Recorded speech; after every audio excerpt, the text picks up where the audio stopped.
कई बार भक्तों को लोग निरुत्साहित करते हैं कि आप जब तो केवल जीभ से कर रहे हैं, आपका मन तो लगता नहीं है, तो फायदा क्या है। देखिए, परम पूज्य राधा गोविंद महाराज उसको बहुत सुंदर तरह से समझाते हैं कि मान लीजिए किसी घोड़े को आपको नियंत्रित करना है, तो कौन से घोड़े को नियंत्रित करेंगे? वह घोड़ा जो 10 किलोमीटर प्रति घंटे की स्पीड से चलता हो, या वो घोड़ा जो 1000 या 1 लाख किलोमीटर प्रति घंटे की स्पीड से चलता हो? उत्तर बड़ा स्पष्ट है। जो 10 किलोमीटर प्रति घंटे की स्पीड से चलता हो, उसको उसको सहमित करना आसान है। तो जीभ कैसी है हमारी? वो एक स्लो चलने वाले घोड़े की तरह है। और मन कैसा है? बहुत ही तेजी से भागने वाला घोड़ा।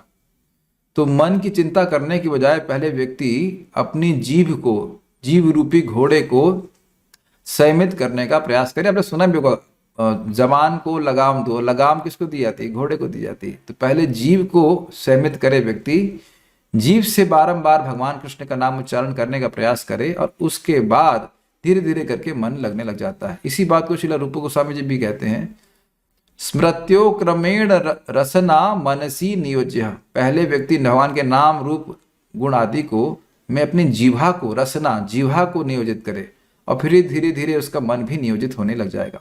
जीभ से उच्चारण करने मात्र से व्यक्ति का मन पवित्र होता जाता है, और जैसे जैसे मन पवित्र होगा वह भक्ति के नाम उच्चारण आदि में सुख अनुभव करेगा। समझ गए ना ये विज्ञान? तो ऐसा नहीं है कि हमारा मन नहीं लग रहा है तो कुछ हो नहीं रहा है, जीभ लग रही, बहुत बड़ा फायदा है। अब एक और बड़ी इंटरेस्टिंग इंफॉर्मेशन है माइंड के संबंध में।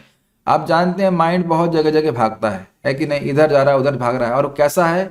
एक नॉटी बच्चे की तरह जो मम्मी को बहुत परेशान करता है, कभी इधर जा रहा है, कभी उधर जा रहा है, कभी इधर जा रहा है। लेकिन एक बहुत बड़ा असमर्थता है मन की, और वो ये है कि मान लो इस रूम को बंद कर दिया जाए तो ये जो नॉटी बच्चा है वो केवल इस रूम के अंदर ही मस्ती कर सकता है। उसी प्रकार से जहां हमारी इंद्रियां गई हैं, अदृष्टात असुतात भावात न भावो उपजायते। मन को संयमित करने का तरीका क्या है?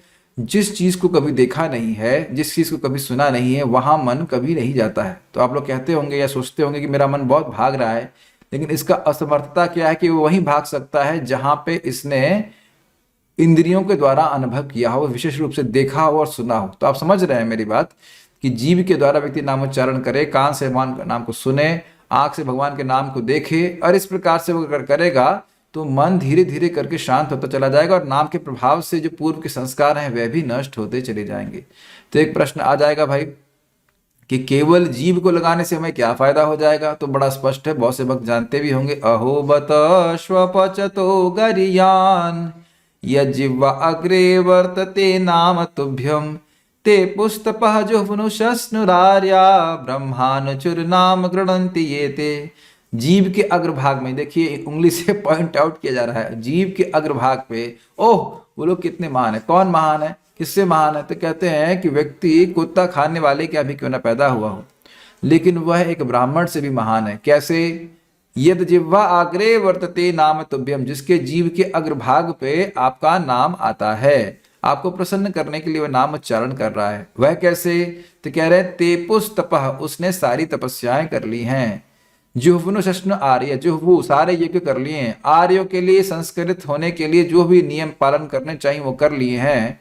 ब्रह्मानुचुर, और वेदों को बार बार पढ़ लिया है। क्यों? क्योंकि नाम गृणन्ति ये ते। तो आप समझ रहे हैं कि जो हाईएस्ट प्यूरिफिकेशन प्रोसेस है वो ये है कि जीभ के द्वारा नाम उच्चारण किया जाए। रूप गोस्वामी जी इसको बात को बोल रहे हैं, आस्य नेदम उपास्य सोपि सदा नंदाम बुधौ मज्जति।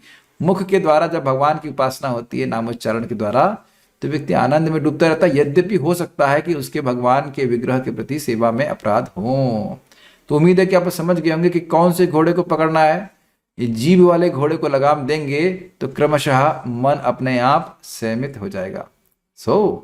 लेकिन कठिनाई पता क्या है? कठिनाई यह कि लोग यहाँ पे भी आलस करते हैं। हरे कृष्ण कृष्ण हरे कृष्ण कृष्ण कृष्ण निश करते रहते हैं, और यहाँ भी बहुत बड़ी गलती। एक और रहस्य समझिए। रहस्य ये है कि जिस लेवल पे हम हैं उस लेवल की भक्ति हम ठीक से करते हैं तो उत्तरोत्तर प्रगति अपने आप होती है। सिस्टम सेट किया गया है।